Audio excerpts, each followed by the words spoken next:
the left side, there's all this hubbub, there's police and everything, and I'm looking right out the window at this perfect time. They pulled a guy up who was trying to jump off the bridge, a young Asian guy with a sweatshirt on. They pulled him up, and I could see his facial expression, when he basically was right at that point. He was going to jump, but then he stopped, and they were pulling him up. And he was in shock. You could see it. And suddenly the cops grabbed him, and then he started shaking, started fighting. And then Al Bush just went away. But it was an amazing moment just to watch his face as he came up off the bridge. And then I saw him right when they were pulling him up off the railing. And no one else on the bus even was looking out the window. I was in this row.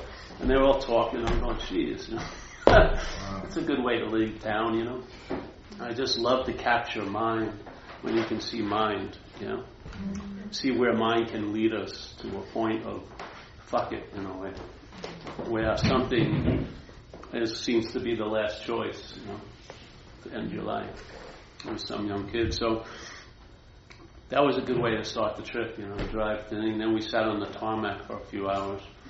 And they don't even have they don't even tell you why anymore. We're the 20th days, fuck them, just sit there, no explanation. And it's amazing how sedate we act, I felt like saying, hey, tell me when we're leaving, whatever. But, what was I talking about? Oh, that was the pre-talk. All right, so here's the talk. So, if you feel like you have to gather yourself to be in the moment, who is that which is gathering oneself? And what the hell are you gathering? The whole idea is to realize, let's say, you see a lot of books about how to be in the moment, how to really, really be in the moment, like how to really, really, really be in the moment, The thing is the question, can you be out of the moment? Have you ever been out of any moment that you've been in? Have you? So if you can't be out of the moment, then why would you want to be invested in trying to be in a moment? You'd see that by being in the moment would be a denial of the fact you can't be out of the moment, yeah? So where is that going to take you?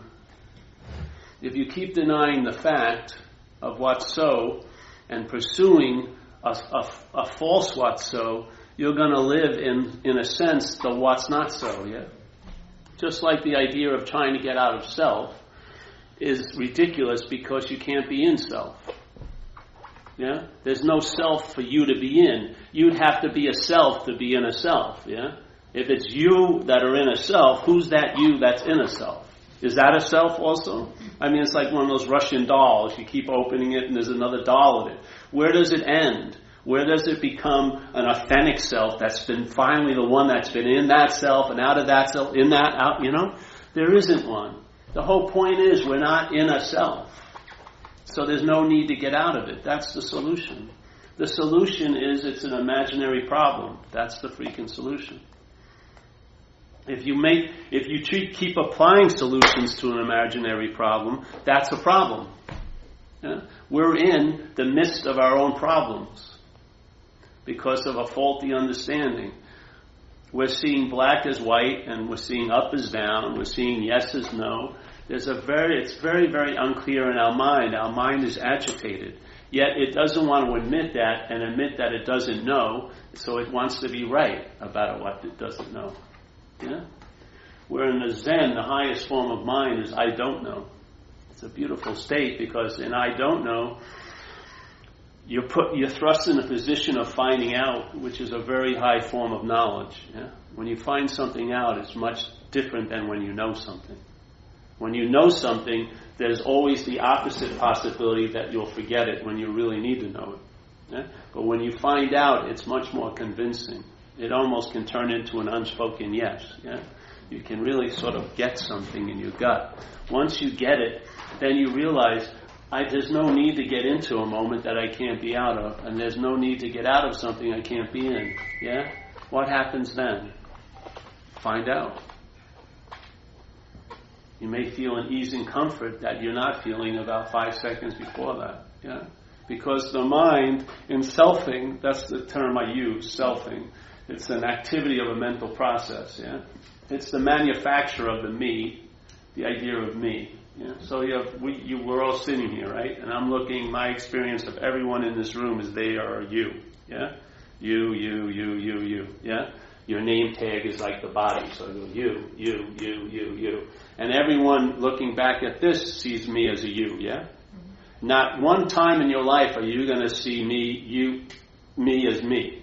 You're always going to see me as you, yeah? There's if I have 800 people in here, 8,000 people, everyone is going to have an experience from the I of this. And it's a you. They're going to see a you, yes? Now, I'm the only one sitting in the room that says, oh, I beg to differ with you. This is me. Yeah? That's the selfie. That's all it is. It's like a bastardization or a weird combining of the I and the you and then calling it a me. And that me is very unique and very special, and no one can understand me. No one feels like me do. No one's done what the me has done. Yeah, it just riffs on it. It's like, let's say if we walked into a jazz club and John Coltrane was playing, and we go, hey John, we want you to riff on something, and then we threw an idea out to him, and he says, what? Separation, all right? And then he would just riff. This is what our mind's doing. Yeah? It's riffing on the idea of being a long-lasting, independent, separate entity. And this is it. This is the score. This is the show. This is the symphony. This is it. Yeah? The mind riffing that it's something other than it is. There's nothing wrong with it unless there's an identification as it. And then you'll suffer the consequences of being what you're not. Yeah?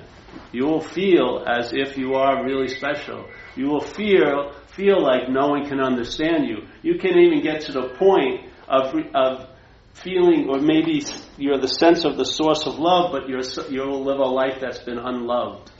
This is an amazing, you talk about miracles, like raising someone up from the dead. Our mind's raising shit up from nothing all day. Seriously. It's provoking effects in this body, worrying about something that's not happening. You don't think that's a miracle? I think it is. I can sit here right now, be totally okay, and then I could have maybe 8 thoughts, and if my attention goes with those 8 thoughts about what's going to happen when I get home, or my girlfriend is sleeping with my best friend right now, yeah? And if I go there and I land at that destination, its effects don't happen then, its effects happen now, because that's illusory. There's no there. But that the identification or the obsession or the attention to there will produce an effect here. Yeah, your mind will be what? More agitated. Even when this is a very nice, comfortable position to be in on a Friday night. But a lot of people aren't even inherently here. They're not on Friday night. They're on a past Friday night or maybe a future Friday night. Yeah, they may be only 3 hours from now or maybe an hour ago. But very rarely does the mind actually land here. Yeah? How are you going to find what's on offer here if you're not here? Yeah? Hey guys? Yes, you're excused. One of my favorite people came in.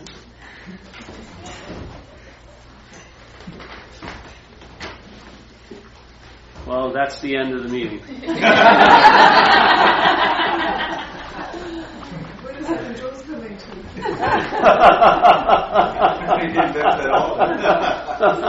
Thank you for coming. Don't forget the donation basket.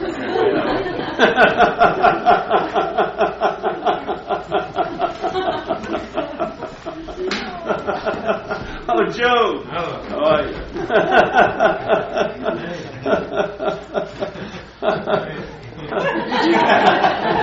All these people got the money I sent them to come. Unless I need to feel validated.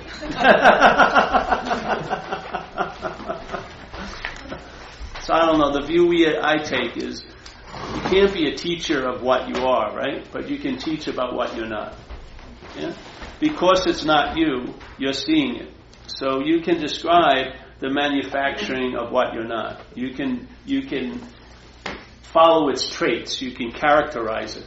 And when you share that, maybe the mind that hears it will entertain the possibility, hey, I'm not that. And in that, some movement occurs, yeah?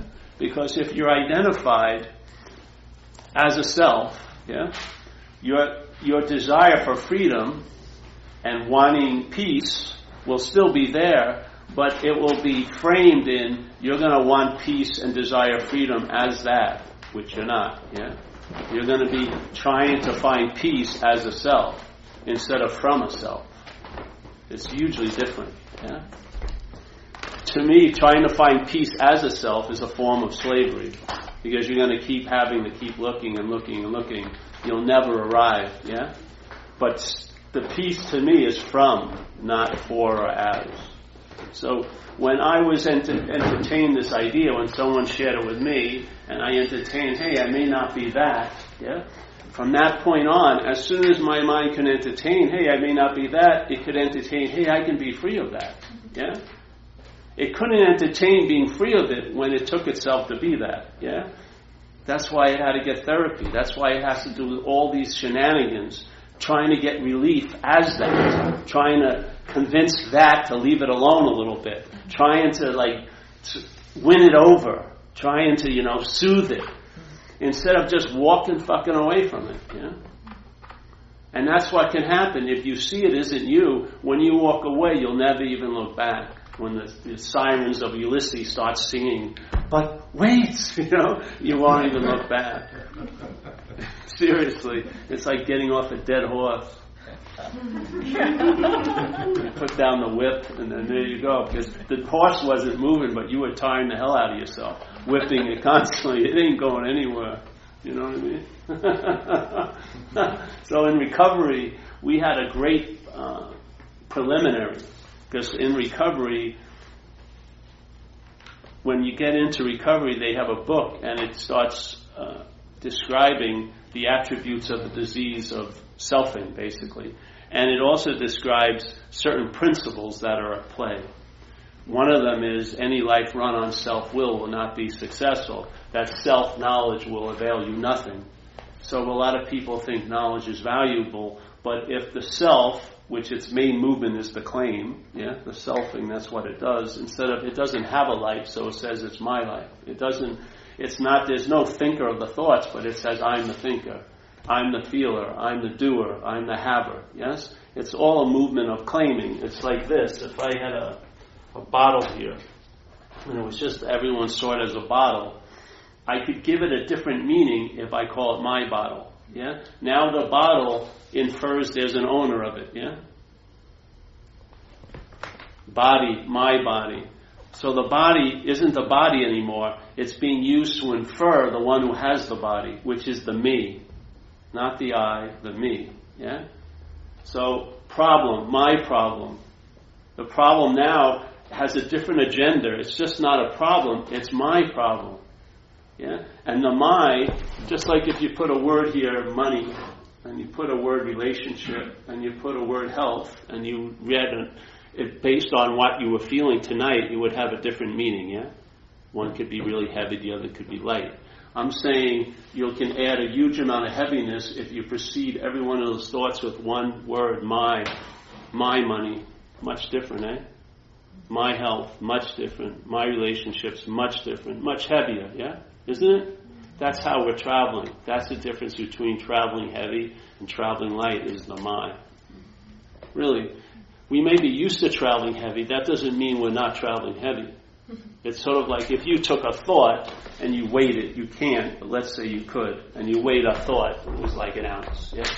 They say in some research that you're having 70,000 thoughts a day. So that's 70,000 ounces you're traveling with. Now, we don't have a scale to weigh subtle things. Yeah? We can't weigh the weight of a thought, but you live that weight. Yeah? You express the heaviness of the thought through emotion, through mental agitation, yes, through contraction. Yeah? So I'm traveling with 70,000 thoughts, that's 70,000 ounces, I don't know how much that weighs. I'm used to traveling through life, through jobs, relationships, my health. And I don't realize it. It's just like anyone today, I bet you if you went into a cafe, no one was talking about the effects of gravity on them. Yeah? There's a heaviness on us as a body all day, but because it's been there all day, you don't know it. Yeah? Well, this is just exactly what it's like. When you're traveling heavy, you don't know what it's like to travel light. You can only think about traveling light from the frame of traveling heavy. Yeah? It doesn't fucking work. So here's thoughts. All right? They weigh an ounce. Now I add the word my thought. Now they weigh a pound, each thought.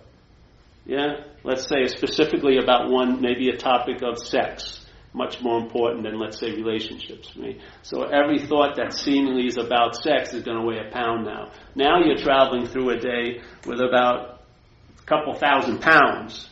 What's going to happen? You're going to feel pretty damn heavy, yes? And that heaviness is going to cause a desire or a drive in you to get relief, yeah? Obviously. The thing is going to want to throw off the weight, yes? So you have this heaviness, and the main imperative now is to seek relief. Yeah? But if you're rooted or you're identified with the root of all the heaviness, which is the selfing, yeah, then even the relief, the seeking relief will become heavy. Yeah? Maybe you'll have a great moment and you'll have the relief, and yet the mind will use that great moment and its absence the next 30 years to beat the living hell out of you. So now you can't enjoy it because you thought you once had it and then you've lost it, and somehow it's on you why you lost it. Yeah? This is self-centeredness. You're at fault somehow that you lost this great gift that was given you. It's total bullshit. This is all advertisement. Yeah? If you buy one, you're going to buy a lot of them. It's got to be, it's just like a sense of abstinence. You've got to recognize none of it has any truth in it whatsoever. It's all about the you that you're not. Yeah? And every thought that's been claimed has never been claimed by you. It's been claimed by a mental process. You are unmarked by all of this fucking activity, what you are. Your mind is still pristine and empty like the open sky. Everything is like a henna tattoo. It disappears quickly. Yes? It's like a cloud. The cloud shows up and it's defined by the sky. If it didn't have the space of the sky, it would never fucking appear. Yet the cloud comes by, but the cloud moves away. And I'll tell you, every time a bird shits in the sky, it never lands on the sky. It always lands down here, eh? On your car usually. But it's usually not landing in the sky. The sky is untouchable. When it rains, the sky doesn't get wet. Yeah? When planes are flying through, they never call up the terminal and said, we ran into a big chunk of sky up here. Nothing like that happens. The sky is like mind. Open mind. Yeah? And there's a lot of activities going on called mental processes. They're not mind. They're mental processes. They are what provoke and agitate states, mental states arising. But what sees the mental state isn't a mental state. What sees the mental states is not a mental state. It's awareness. Yeah? And whatever's ever happened to you, no matter, sometimes the clearest you'll ever be is about a confusion. You ever hear sometimes people share about their darkest depressions? They are so clear about it. What's allowing such clarity about something that was so opaque and dark was the clarity of mind itself. The mind that was used, the light of that mind which was used to describe that dark place. Yeah? That light, that clarity precedes everything that happens here. Yeah? And there's no way. See, what happened with me is I went to see a talk once. And I was sitting there. Lady was sharing. And something hit me. I said, geez, I've been looking into these mental states that are rising, but